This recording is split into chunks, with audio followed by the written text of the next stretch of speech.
জমি মামলায় ফের গ্রেপ্তার নকশালবাড়ির হাতিঘিসার বড় ঝাড়ুজোতে জাল নথিপত্র বানিয়ে জমি হাত বদল ও লক্ষাধিক টাকা নেওয়ার অভিযোগে গ্রেপ্তার হলো তৃণমূল কংগ্রেস নেতার দাদা।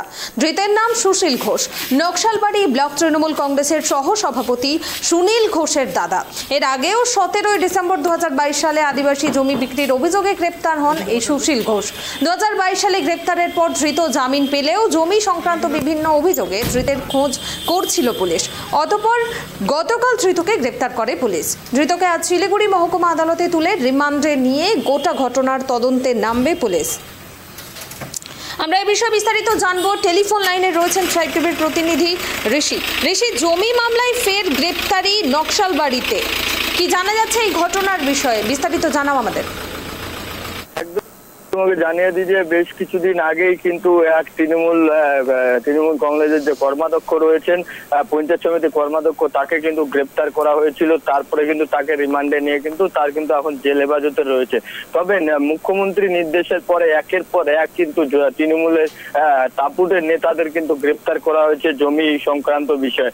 তবে গতকাল বেশ কিছুদিন ধরেই কিন্তু তৃণমূলের যে অঞ্চল সভাপতি রয়েছেন সুনীল ঘোষ, তার দাদাকে কিন্তু খোঁজা হচ্ছিল। সুশীল ঘোষ তিনি কিন্তু এর আগেও কিন্তু 2022 সালে কিন্তু আদিবাসীদের জমি বিভিন্নভাবে দখল করে বিক্রির অভিযোগ ছিল। তবে এর পরেও কিন্তু তার জামিন পাওয়ার পরেও কিন্তু তিনি কিন্তু একাধিকবার কিন্তু সরকারি জমি দখল করে তার ডুপ্লিকেট দলিল বানিয়ে কিন্তু সেগুলি বিক্রি করত।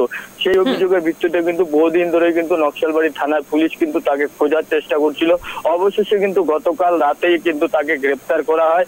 আজ থেকে এই শিলিগুড়ি মহকুমা আদালতে পেশ করা হয়েছে। তবে ট্রানজিট রিমান্ডে নিয়ে তা কিন্তু এই জমি পিছনে কারা কারা যুক্ত রয়েছে পুরো ঘটনা কিন্তু তদন্ত শুরু করেছে পুলিশ প্রশাসন। তবে জানিয়ে রাখি, মুখ্যমন্ত্রীর নির্দেশের পরে কিন্তু একের পর এক কিন্তু জমি মাফিয়াদের কিন্তু গ্রেপ্তার করতে সক্ষম হয়েছে পুলিশ প্রশাসনের তরফ থেকে। তবে সরকারি জমি কিভাবে দখল করে এবং তা বিক্রি করে এবং বিভিন্নভাবে নকল দলিল বানিয়ে সেগুলিকে বিক্রি করা হতো, তা নিয়েও কিন্তু একটি প্রশ্ন উঠছে। তবে পুলিশ প্রশাসনের তরফ থেকে কিন্তু পুরোপুরি কিন্তু সজাগ রয়েছে এবং এই পিছনে আরো কারা কারা যুক্ত রয়েছে পুরো ঘটনা কিন্তু তদন্ত শুরু করেছে নকশালবাড়ি থানার পুলিশ। ধন্যবাদ ঋষি।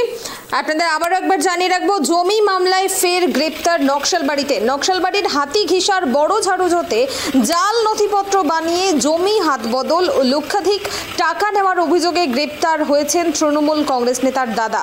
ধৃতের নাম সুশীল ঘোষ, নকশালবাড়ি ব্লক তৃণমূল কংগ্রেসের সহ সভাপতি সুনীল ঘোষের দাদা তিনি। এর আগেও 17 ডিসেম্বর 2022 সালে আদিবাসীদের জমি বিক্রির অভিযোগে গ্রেপ্তার হন এই সুশীল ঘোষ।